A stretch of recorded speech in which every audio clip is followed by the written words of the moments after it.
Hello বন্ধুরা, welcome back to my mini blog. আজকে আমি সেরেলাক বানানোর 6 মাস বেবিতে সেরেলাক বানানোর ভিডিও দেখাচ্ছি। তো এখানে আমি নিয়েছি চাল, মসুর ডাল আর মুগ ডাল।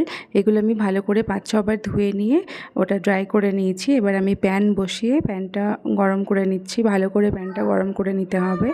এরপর আমি ওই শুকনো চাল, মসুর ডাল আর মুগ ডাল দিয়ে দিলাম। তো এটাকে আমি রোস্ট করব, বেশ কিছুক্ষণ রোস্ট করতে হবে।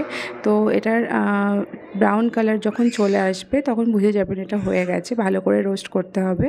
তো তার আগে আমি দেখিয়ে নিই, এখানে আমার মাখানা আমন্ড আর কাজু আছে।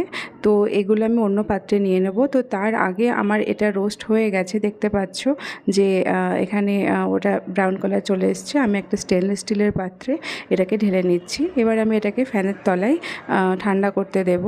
তো এর মাঝে আমি যে মাখানা আমন্ড আর কাজু নিয়েছিলাম এটাকে আমি ভালো করে রোস্ট করে নেব। তো সেম পদ্ধতিতে আমি প্যানটা ভালো করে হিট করে নিয়ে তারপরে এটাকে আমি রোস্ট করছি। তো এটা আস্তে আস্তে ব্রাউন কালার আসবে। তো খুব বেশি এটা রোস্ট করা যাবে না, এটা পুড়ে যেতে পারে।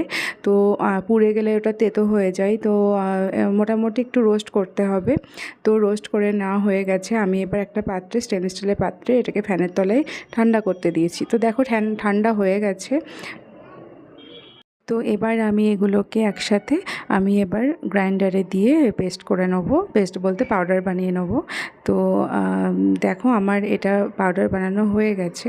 তো এবার আমি এটাকে আটার চালার যে ছাঁকনি হয় তো ওটা দিয়ে আমি এটাকে একটু ছেঁকে নেব। কারণ হচ্ছে কিছু কিছু মোটা দানা থাকে, ওগুলো তো বাদ চলে যাবে।